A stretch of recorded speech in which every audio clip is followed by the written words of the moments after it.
शिव पुराण अगला अध्याय।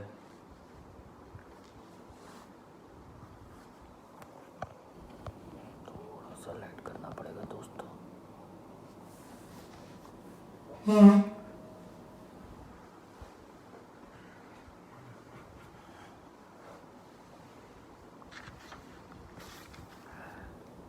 दक्ष की तपस्या और देवी शिवा का उन्हें वरदान देना।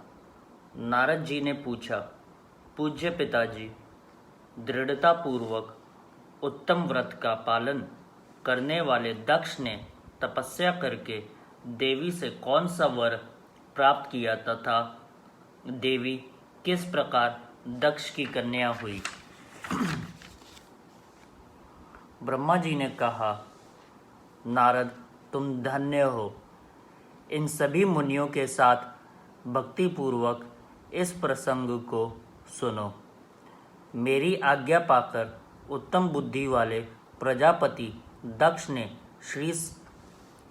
श्री रसागर के उत्तर तट पर स्थित हो देवी जगदम्बिका को पुत्री के रूप में प्राप्त करने की इच्छा तथा उनके प्रत्यक्ष दर्शन की कामना लिए उन्हें हृदय मंदिर में विराजमान करके तपस्या प्रारंभ की। दक्ष ने मन को संयम में रखकर दृढ़तापूर्वक कठोर व्रत का पालन करते हुए शौच, संतोष आदि नियमों से युक्त हो 3000 दिव्य वर्षों तक तप किया। वे कभी जल पीकर रहते, कभी हवा पीते और कभी सर्वथा उपवास करते थे। भोजन के नाम पर कभी सूखे पत्ते चबा लेते थे। मुनिश्रेष्ठ नारद तदनंतर यम नियमादि से युक्त हो जगदम्बा की पूजा में लगे हुए दक्ष को देवी शिवा ने प्रत्यक्ष दर्शन दिया। जगन्मयी जगदम्बा का प्रत्यक्ष दर्शन पाकर प्रजापति दक्ष ने अपने आप को कृतकृत्य माना। वे कालिका देवी सिंह पर आरूढ़ थीं। उनकी अंग कांति श्याम थी, मुख बड़ा ही मनोहर था। वे 4 भुजाओं से युक्त थीं और हाथों में वृद्ध, अभय, नील, कमल और खड्ग धारण किए हुए थी। उनकी मूर्ति बड़ी मनोहारिणी थी। नेत्र कुछ लाल थे। खुले हुए केश बड़े सुंदर दिखाई देते थे। उत्तम प्रभा से प्रकाशित होने वाली उन जगदम्बा को भली भांति प्रणाम करके दक्ष विचित्र वचनावलियों द्वारा उनकी स्तुति करने लगे। दक्ष ने कहा, जगदम्ब, महामय, जगदीशो, महेश्वरी, आपको नमस्कार है। आपने कृपा करके मुझे अपने स्वरूप का दर्शन कराया है। भगवती आद्य, मुझ पर प्रसन्न होइए। शिवरूपिणी, प्रसन्न होइए। भक्त वरदायिनी, प्रसन्न होइए। जगन्माय, आपको मेरा नमस्कार है। ब्रह्मा जी कहते हैं, मुने, संयत चित्त वाले दक्ष के इस प्रकार स्तुति करने पर महेश्वरी शिवा ने स्वयं ही उनके अभिप्राय को जान लिया तो भी दक्ष से इस प्रकार कहा, दक्ष, तुम्हारी इस उत्तम भक्ति से मैं बहुत संतुष्ट हूँ। तुम अपना मनोवांछित वर मांगो। तुम्हारे लिए मुझे कुछ भी अदेय नहीं है। जगदम्बा की यह बात सुनकर प्रजापति दक्ष बहुत प्रसन्न हुए और उन शिवा को बारंबार प्रणाम करते हुए बोले। दक्ष ने कहा, जगदम्ब महामय, यदि आप मुझे वर देने के लिए उद्यत हैं तो मेरी बात सुनिए और प्रसन्नतापूर्वक मेरी इच्छा पूर्ण कीजिए। मेरे स्वामी जो भगवान शिव हैं, वे रुद्र नाम धारण करके ब्रह्मा जी के पुत्र रूप से अवतीर्ण हुए हैं। वे परमात्मा शिव के पुनर्अवतार हैं, परंतु आपका कोई अवतार नहीं हुआ। फिर उनकी पत्नी कौन होगी? अतः शिवे, आप भूतल पर अवतीर्ण होकर उन महेश्वर को अपने रूप लावण्य से मोहित कीजिए। देवी, आपके सिवा दूसरी कोई स्त्री रुद्रदेव को कभी मोहित नहीं कर सकती, इसलिए आप मेरी पुत्री होकर इस समय महादेव जी की पत्नी होइए। इस प्रकार सुंदर लीला करके आप हरमोहिनी बनिए। देवी, यही मेरे लिए वर है। यह केवल मेरे ही स्वार्थ की बात हो ऐसा नहीं सोचना चाहिए। इसमें मेरे ही साथ संपूर्ण जगत का भी हित है। ब्रह्मा, विष्णु और शिव में से ब्रह्मा जी के प्रेरणा से मैं यहाँ आया हूँ।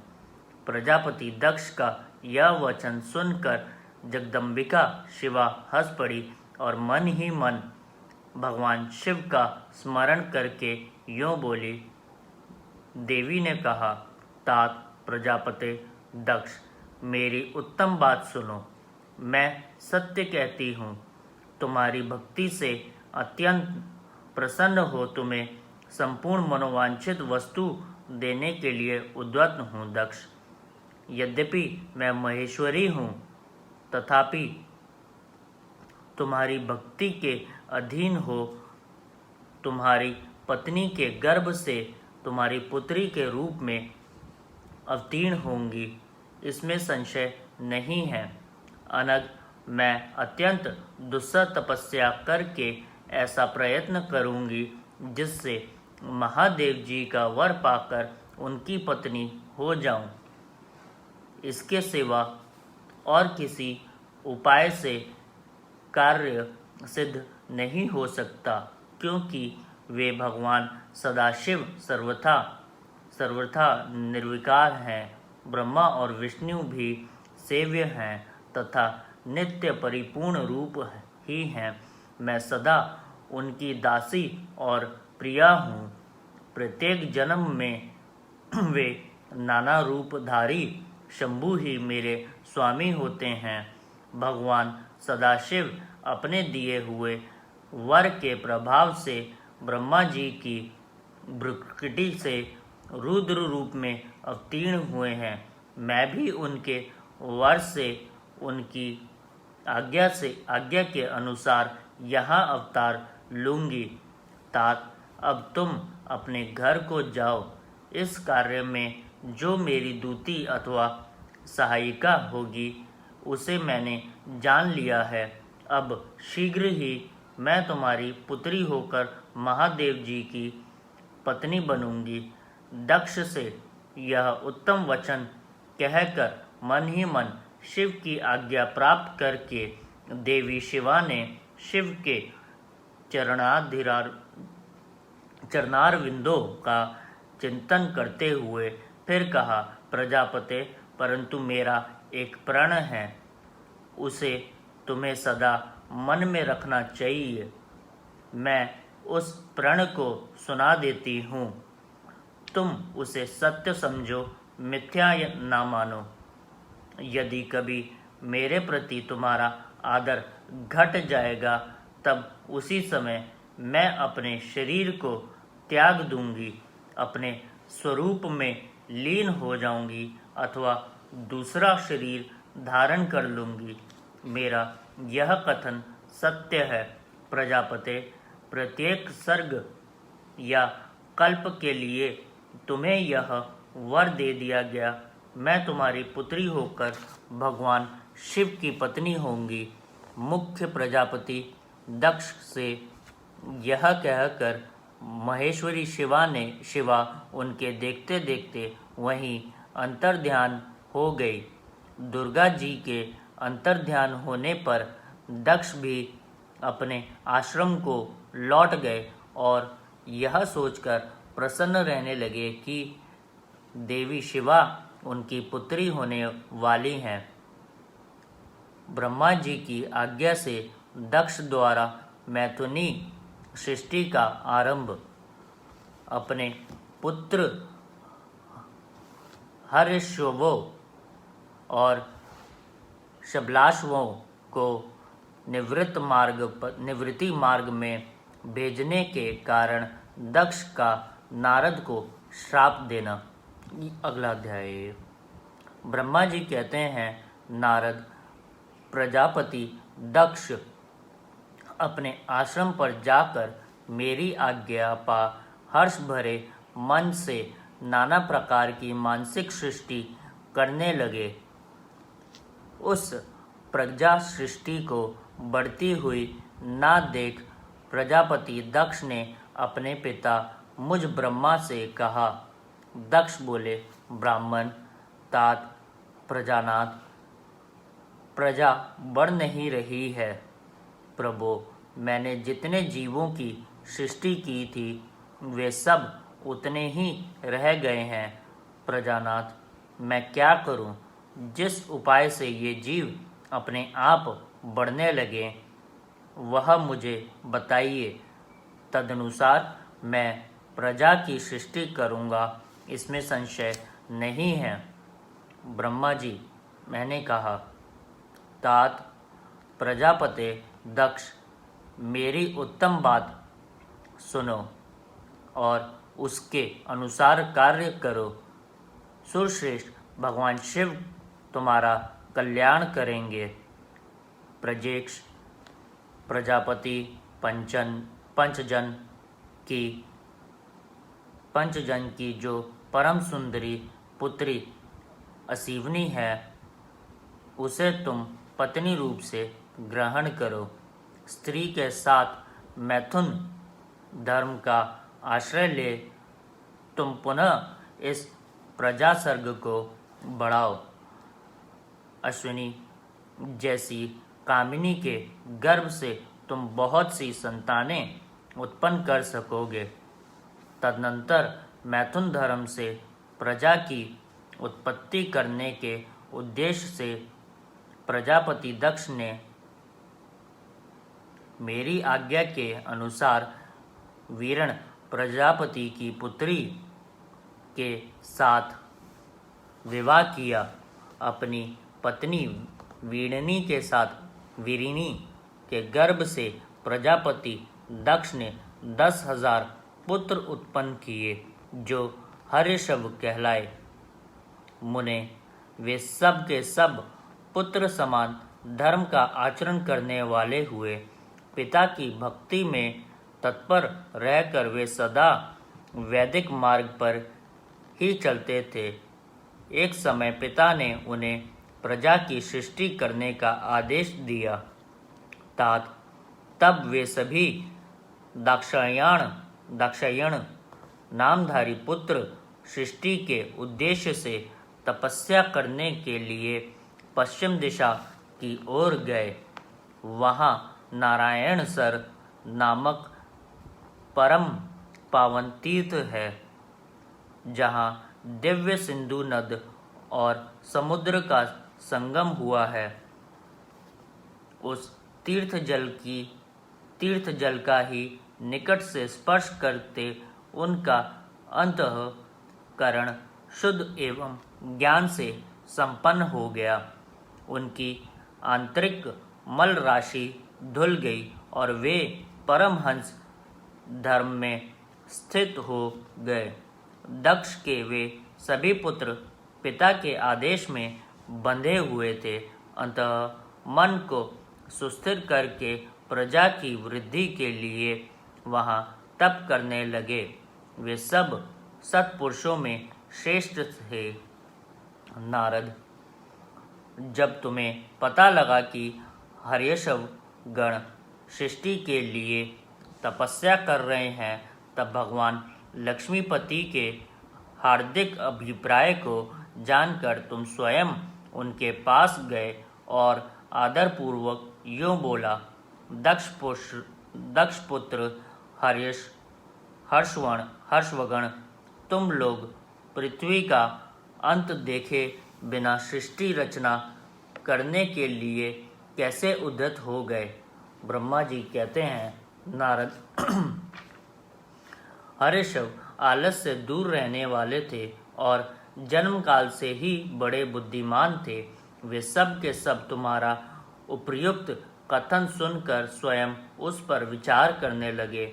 उन्होंने यह विचार किया कि जो उत्तम शास्त्र रूपी पिता के निर्वृति परक आदेश को नहीं समझता, वह केवल रज आदि गुणों पर विश्वास करने वाला पुरुष सृष्टि निर्माण का कार्य कैसे आरंभ कर सकता है। ऐसा निश्चय करके वे उत्तम बुद्धि और इच्छित वाले दक्ष कुमार नारद को प्रणाम और उनकी परिक्रमा करके ऐसे पथ पर चले गए जहाँ जाकर कोई वापस नहीं लौटता है। नारद, तुम भगवान शंकर के मन हो और मुने, तुम समस्त लोकों में अकेले विचरा करते हो। तुम्हारे मन में कोई विकार नहीं है, क्योंकि तुम सदा महेश्वर की मनोवृत्ति के अनुसार ही कार्य करते हो। जब बहुत समय बीत गया, तब मेरे पुत्र प्रजापति दक्ष को यह पता लगा कि मेरे सभी पुत्र नारद से शिक्षा पाकर नष्ट हो गए। इससे इन्हें बड़ा दुख हुआ।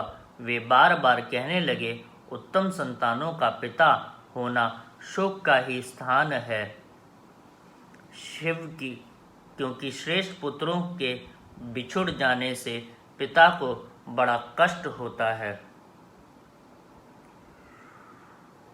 शिव की माया से मोहित होने से दक्ष को पुत्र वियोग के कारण बहुत शोक होने लगा। तब मैंने आकर अपने बेटे दक्ष को बड़े प्रेम से समझाया और सांत्वना दी। देव का विधान प्रबल होता है इत्यादि बातें बताकर उनके मन को शांत किया। मेरे सांत्वना देने पर दक्ष पुनः पंचजनकन्या अवसिनी के गर्भ से सबलाश्व नाम के एक सहस्त्र पुत्र उत्पन्न किए। पिता के आदेश पाकर वे पुत्र भी प्रजा सृष्टि के लिए दृढ़तापूर्वक प्रतिज्ञा पालन का नियम ले उसी स्थान पर गए जहाँ उनके सिद्धि को प्राप्त हुए बड़े भाई गए थे। नारायण सरोवर के जल का स्पर्श होने मात्र से उनके सारे पाप नष्ट हो गए। अंतःकरण में शुद्धता आ गई और वे उत्तम व्रत के पालक शबलाश्व ब्रह्मा का जप करते हुए वहाँ बड़ी भारी तपस्या करने लगे।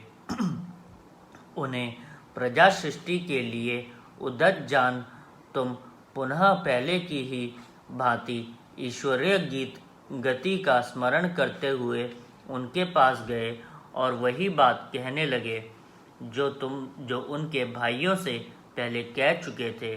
मुने, तुम्हारा दर्शन अमोघ्य है, इसलिए तुमने उनको भी भाइयों का ही मार्ग दिखाया। अतएव वे भाइयों के ही पथ पर उद्रव गति को प्राप्त हुए। उसी समय प्रजापति दक्ष को बहुत से उत्पात दिखाई दिए। इससे मेरे पुत्र दक्ष को बड़ा विस्मय हुआ और वे मन ही मन दुखी हुए। फिर फिर उन्होंने पूर्वव्रत तुम्हारी ही करतूत से अपने पुत्रों का नाश हुआ सुना। इससे उन्हें बड़ा आश्चर्य हुआ। वे पुत्र शोक से मूर्छित हो अत्यंत कष्ट का अनुभव करने लगे। फिर दक्ष ने तुम पर बड़ा क्रोध किया और कहा, यह नारद बड़ा दुष्ट है। देववश उसी समय तुम दक्ष पर अनुग्रह करने के लिए वहां आ पहुँचे। तुम्हारे देखते ही शोकावास से यक्त उस दक्ष के ओठ रोष से फड़कने लगे। तुम्हें सामने पाकर वे धिक्कारने और निंदा करने लगे। दक्ष ने कहा, ओ नीच, तुमने यह क्या किया? तुमने झूठ मूठ साधुओं का बाना पहन रखा है। इसी के द्वारा ठग कर हमारे भोले भाले बालकों को जो तुमने भिक्षुओं का मार्ग दिखाया है वह यह अच्छा नहीं किया। तुम निर्दयी हो और शठ हो, इसलिए तुमने हमारे इन बालकों के जो अभी ऋषि ऋण, देव ऋण और पितृ ऋण से मुक्त नहीं हो पाए थे, लोक और परलोक दोनों के श्रेय का नाश कर डाला। जो पुरुष इन तीनों ऋणों का उतारे बिना ही मोक्ष की इच्छा मन में लिए माता पिता को त्याग कर घर से निकल जाता है, सन्यासी हो जाता है, वह उधोगति को प्राप्त होते हैं। वे निर्दयी और बड़े निर्लज्ज हो। तुम निर्दयी और बड़े निर्लज्ज हो, बच्चों की बुद्धि में भेद पैदा करने वाले हो और अपने सुयश को स्वयं ही नष्ट कर रहे हो। मूढ़मते, तुम भगवान विष्णु के पार्षदों में व्यर्थ ही घूमते फिरते हो।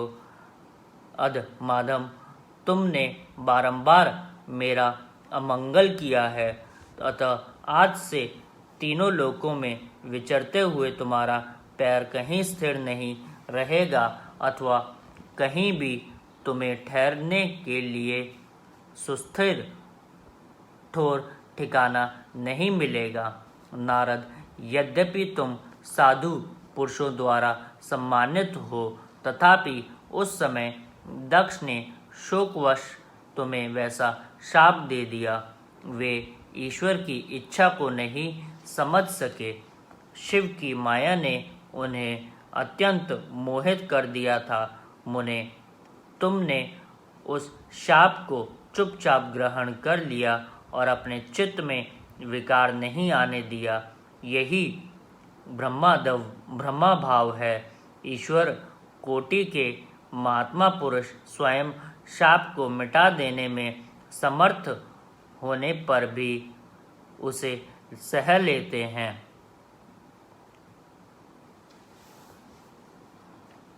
अगला अध्याय।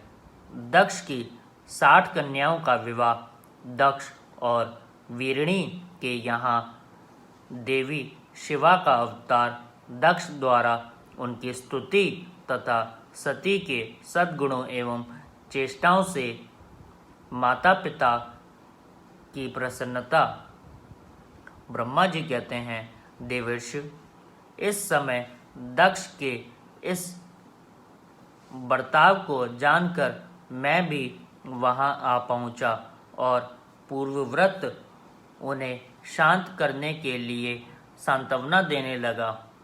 तुम्हारी प्रसन्नता को बढ़ाते हुए मैंने दक्ष के साथ तुम्हारा सुंदर स्नेहपूर्ण संबंध स्थापित कराया। तुम मेरे पुत्र हो, मुनियों में श्रेष्ठ और संपूर्ण देवताओं के प्रिय हो, अतः बड़े प्रेम से तुम्हें आश्वासन देकर मैं फिर अपने स्थान पर आ गया। तदनंतर प्रजापति दक्ष ने मेरी अनुनय के अनुसार अपनी पत्नी के गर्भ से 60 सुंदरी कन्याओं को जन्म दिया और आलस्य रहित हो धर्म आदि के साथ उन सब का विवाह कर दिया।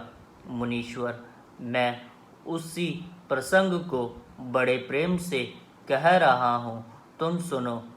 मुने, दक्ष ने अपनी 10 कन्याएं विधि पूर्वक धर्म को ब्याह दी। 13 कन्याएं कश्यप मुनि को दे दी और 27 कन्याओं का विवाह चंद्रमा के साथ कर दिया। भूत, अंगिरा तथा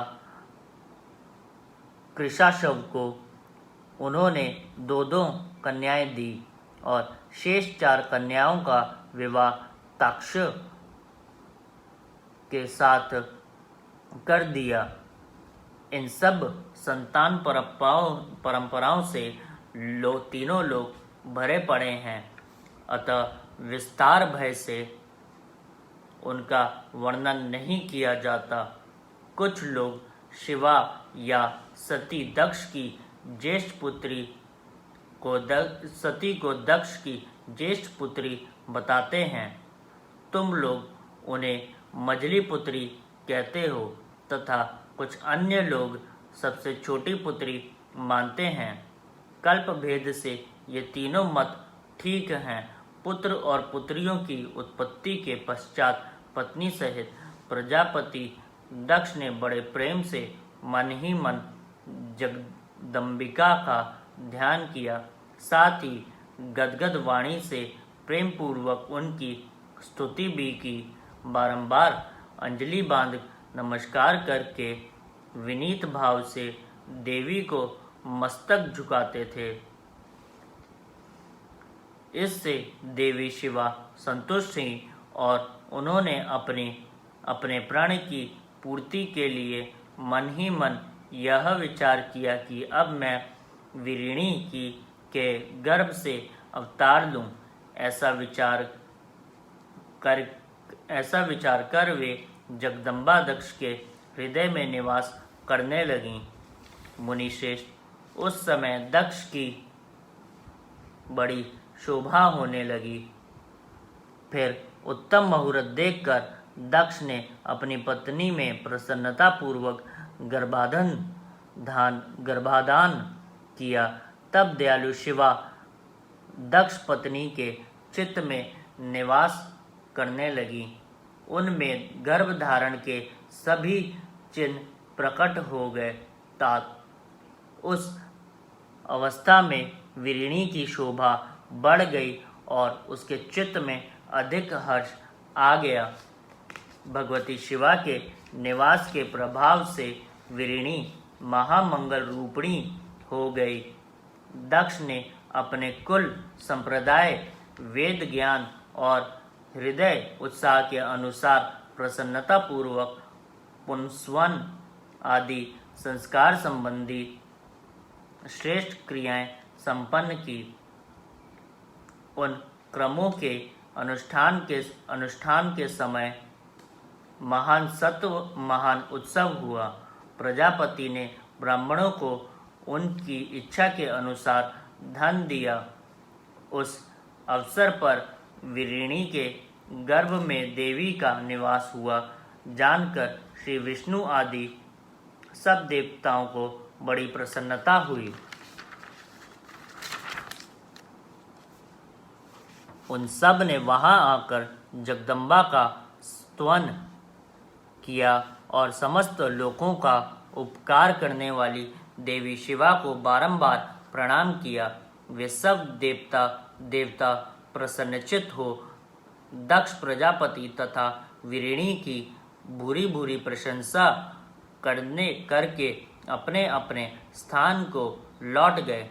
नारद जब 9 महीने बीत गए तब लौकिक गति का निर्वाह कराकर 10वें महीने के पूर्ण होने पर चंद्रमा आदि ग्रहों तथा ताराओं की अनुकूलता से युक्त सुखद मुहूर्त में देवी शिवा शीघ्र ही अपनी माता के सामने प्रकट हुई। उनके अवतार लेते ही प्रजापति दक्ष बड़े प्रसन्न हुए और उन्हें महान तेज से देदीप्यमान देख उनके मन में यह विश्वास हो गया कि साक्षात वे शिवा देवी ही मेरी पुत्री के रूप में प्रकट हुई हैं। उस समय आकाश से फूलों की वर्षा होने लगी और मेघ जल बरसाने लगे। मुनीश्वर, सती के जन्म लेते ही संपूर्ण दिशाओं में तत्काल शांति छा गई। देवता आकाश में खड़े हो मांगलिक बाजे बजाने लगे। अग्निशालाओं की बुझी हुई अग्नियां सहसा प्रज्वलित हो उठी और सब कुछ परम मंगलमय हो गया। वीरिणी के गर्भ से साक्षात जगदम्बा को प्रकट हुई देख दक्ष ने दोनों हाथ जोड़कर नमस्कार किया और बड़े भक्तिभाव से उनकी बड़ी स्तुति की। बुद्धिमान दक्ष के स्तुति करने पर जगन माता शिवा उस समय दक्ष से इस प्रकार बोली, जिससे माता वीरिणी ना सुन सके। देवी बोली, प्रजापते, तुमने पहले पुत्री रूप में मुझे प्राप्त करने के लिए मेरी आराधना की थी। तुम्हारा वह मनोरथ आज सिद्ध हो गया। अब तुम उस तपस्या के फल को ग्रहण करो। उस समय दक्ष से यह कहकर देवी ने अपनी माया से शिशु रूप धारण कर लिया और शैशव भाव प्रकट करती हुई वे वहां रोने लगीं। उस बालिका का रोदन सुनकर सभी स्त्रियां और दासियां बड़े वेग से प्रसन्नतापूर्वक वहां आ पहुंची। असिग्वनी की पुत्री का अलौकिक रूप देखकर उन सभी स्त्रियों को बड़ा हर्ष हुआ। नगर के सब लोग उस समय जय जयकार करने लगे। गीत और वाद्यों के साथ बड़ा भारी उत्सव होने लगा। पुत्री का मनोहर मुख देखकर सबको बड़ी ही प्रसन्नता हुई। दक्ष ने वैदिक और कुलोचित आचार का विधि पूर्वक अनुष्ठान किया, ब्राह्मणों को दान दिया और दूसरों को भी धन बांटा। सब और यथोचित गान और नृत्य होने लगे। भांति भांति के मंगल कृत्यों के साथ बहुत से बाजे बजने लगे। उस समय दक्ष ने समस्त सद्गुणों की सत्ता से प्रसन्नसित होने वाली अपनी उस पुत्री का नाम प्रसन्नतापूर्वक उमा रखा। तदनंतर संसार से लोगों की ओर से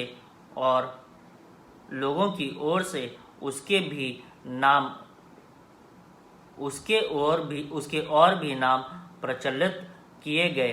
वे सब के सब महान मंगल दायक तथा विशेषतः समस्त दुखों का नाश करने वाले हैं। वीरिणी और महात्मा दक्ष अपनी पुत्री का पालन करने लगे तथा वह शुक्ल पक्ष की चंद्रकला के समान दिनोदिन बढ़ने लगी।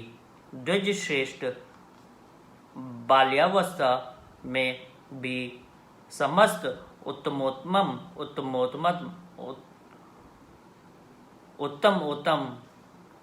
गुण उसमें उसी तरह प्रवेश करने लगे जैसे शुक्ल पक्ष के बाल चंद्रमा में भी समस्त मनोहारिणी कलाएं प्रविष्ट हो जाती हैं। दक्ष कन्या सती सखियों के बीच बैठी बैठी जब अपने भाव में निमग्न होती थी, तब बारंबार भगवान शिव की मूर्ति को चित्रित करने लगती थी। मंगलमयी सती जब बाल्योचित सुंदर गीत गाती, तब स्थाणु हर एवं रुद्र नाम लेकर समरशत्रु शिव का स्मरण किया करती थी। सती की तपस्या से संतुष्ट देवताओं का कैलाश में जाकर भगवान शिव का स्तवन करना। अगला अध्याय।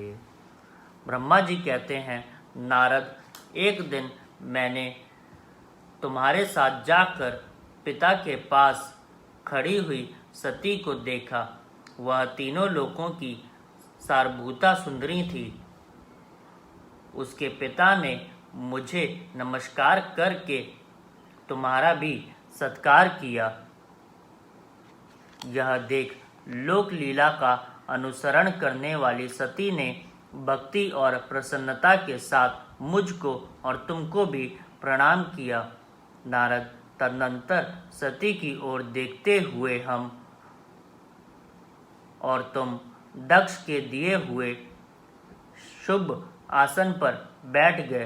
तत्पश्चात मैंने उस विनयशीला बालिका से कहा, सती, जो केवल तुम्हें ही चाहते हैं और तुम्हारे मन में भी एकमात्र जिनकी ही कामना है, उन्हीं सर्वज्ञ जगदीश्वर महादेव जी को तुम पति रूप में प्राप्त करो। शुभे, जो तुम्हारे सिवा दूसरी किसी स्त्री को पत्नी रूप में ना तो ग्रहण कर सके हैं, ना करते हैं और न भविष्य में ही ग्रहण करेंगे, वे ही भगवान शिव तुम्हारे पति हों। वे तुम्हारे ही योग्य हैं और दूसरे के नहीं। नारद, सती से ऐसा कहकर मैं दक्ष के घर में देर तक ठहरा रहा। फिर उनसे विदा ले मैं और तुम दोनों अपने अपने स्थान को चले गए। मेरी बात को सुनकर दक्ष को बड़ी प्रसन्नता हुई। उनकी सारी मानसिक चिंता दूर हो गई और उन्होंने अपनी पुत्री को परमेश्वरी समझकर गोद में उठा लिया। इस प्रकार कुमारोचित सुंदर लीला विहारों से सुशोभित होती हुई भक्त वत्सला सती, जो स्वेच्छा से मानव रूप धारण करके प्रकट हुई थीं, कौमारावस्था पार कर गईं। बाल्यावस्था बिताकर किंचित युवावस्था को प्राप्त हुई सती अत्यंत तेज एवं शोभा से संपन्न हो संपूर्ण अंगों से मनोहर दिखाई देने लगी। लोकेश दक्ष ने देखा कि सती के शरीर में युवावस्था के लक्षण प्रकट होने लगे हैं। तब उनके मन में यह चिंता हुई कि मैं महादेव जी के साथ इनका विवाह कैसे करूं। सती स्वयं ही भी महादेव जी को पाने की प्रतिदिन अभिलाषा रखती थी। अतः पिता के मनोभाव को समझकर वे माता के निकट गईं।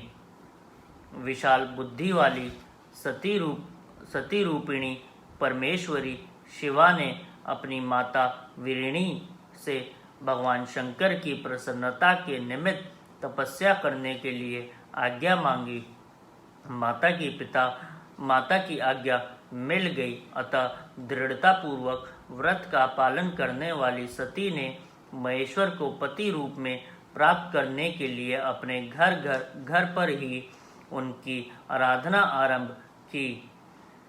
आश्विन मास में नंदा तिथियों में उन्होंने भक्ति पूर्वक गुड़, भात और नमक चढ़ाकर भगवान शिव का पूजन किया और उन्हें नमस्कार करके उसी नियम के साथ उस मास को व्यतीत किया। कार्तिक मास की चतुर्दशी को सजाकर रखे हुए मालपुओं और खीर से परमेश्वर शिव की आराधना करके वे निरंतर उनका चिंतन करने लगीं। मार्गशीर्ष मास के कृष्ण पक्ष की अष्टमी तिथि को तिल, जौ और चावल से हर की पूजा करके ज्योतिर्मय दीप दिखाकर अथवा आरती करके सती दिन बिताती थीं। पौष मास के शुक्ल पक्ष की सप्तमी को रात भर जागरण करके प्रातःकाल खिचड़ी का नैवेद्य लगा के शिव की पूजा करती थी। माघ की पूर्णिमा को रात में जागरण करके सवेरे नदी में नहाती और नीले वस्त्र से ही तट पर बैठकर भगवान शंकर की पूजा करती थीं। फागुन मास के कृष्ण पक्ष की चतुर्दशी तिथि को रात में जागरण करके उस रात्रि को चारों पहरों में शिवजी की विशेष पूजा करती और नटों द्वारा नाटक भी कराती थी। चैत्र मास के शुक्ल पक्ष की चतुर्दशी को वे दिन रात शिव का स्मरण करती हुई समय बिताती और ढाक के फूलों तथा दवनों से भगवान शिव की पूजा करती थी। वैशाख शुक्ल तृतीया को सती तिल का आहार करके रहती और नए जोके भात से रुद्रदेव की पूजा करके उस महीने को बिताती थी। ज्येष्ठ की पूर्णिमा को रात में सुंदर वस्त्रों तथा भटकटया के फूलों से शंकर जी की पूजा करके वे निराहार रहकर ही वह मास व्यतीत करती थीं। आषाढ़ के शुक्ल पक्ष की चतुर्दशी को काले वस्त्र और भटकटया के फूलों से वे रुद्रदेव का पूजन करती थीं। श्रावण मास के शुक्ल पक्ष की अष्टमी एवं चतुर्दशी वे यज्ञोपवीतों वस्त्रों तथा कुश की पवित्री से शिव की पूजा किया करती थीं। भाद्रपद मास के कृष्ण पक्ष की त्रयोदशी तिथि को नाना प्रकार के फूलों और फलों से शिव का पूजन करके सती चतुर्दशी तिथि को केवल जल का आहार किया करती। भांति भांति के फूलों और उस समय उत्पन्न होने वाले अन्नों द्वारा वे शिव की पूजा करती और महीने भर अत्यंत नियमित आहार करके केवल जप में लगी रहती थीं। सभी महीनों में सारे दिन सती शिव की आराधना में ही संलग्न रहती थी। अपनी इच्छा से मानव रूप धारण करने वाली वे देवी दृढ़तापूर्वक उत्तम व्रत का पालन करती थी। इस प्रकार नंदा व्रत को पूर्ण रूप से समाप्त करके भगवान शिव में अनन्य भाव रखने वाली सती एकाग्रचित हो बड़े प्रेम से भगवान शिव का ध्यान करने लगी तथा उस ध्यान में ही निश्चल भाव से स्थित हो गईं। मुने इसी समय सब देवता और ऋषि भगवान विष्णु और मुझ को आगे करके सती की तपस्या देखने के लिए ले गए। वहां आकर देवताओं ने देखा सती मूर्तिमती दूसरी सिद्धि के समान जान पड़ती हैं। वे भगवान शिव के ध्यान में निमग्न हो उस समय सिद्धावस्था को पहुंच गई थीं। समस्त देवताओं ने बड़ी प्रसन्नता के साथ वहां दोनों हाथ जोड़कर सती को नमस्कार किया। मुनियों ने भी मस्तक झुकाए तथा श्री हरि आदि के मन में प्रीति उमड़ आई। श्री विष्णु आदि सब देवता और मुनि आश्चर्यचकित हो सती देवी की तपस्या की बुरी बुरी प्रशंसा करने लगे। फिर देवी को प्रणाम करके वे देवता और मुनि तुरंत ही गिरिश्रेष्ठ कैलाश को गए, जो भगवान शिव को बहुत ही प्रिय है। सावित्री के साथ मैं और लक्ष्मी के साथ भगवान वासुदेव भी प्रसन्नता पूर्वक महादेव जी के निकट गए। वहां जाकर भगवान शिव को देखते ही बड़े वेग से प्रणाम करके सब देवताओं ने दोनों हाथ जोड़ विनीत भाव से नाना प्रकार के स्तोत्रों द्वारा उनकी स्तुति करके अंत में कहा, प्रभु आप स्तोत्र, रज और तम नामक जो 3 शक्तियां हैं, उनके राग आदि वेग अहम असमम असहम हैं। वेत्रयी अथवा लोकत्रयी आपका स्वरूप है। आप शरणागतों के पालक हैं तथा आपकी शक्ति बहुत बड़ी है, उसकी कहीं कोई सीमा नहीं है। आपको नमस्कार है। दुर्गोपते, आप जिनकी इंद्रियां दुष्ट हैं, वश में नहीं हो पाती, उनके लिए आपकी प्राप्ति का कोई मार्ग सुलभ नहीं है। आप सदा भक्तों के उद्धार में तत्पर रहते हैं। आपका तेज छिपा हुआ है।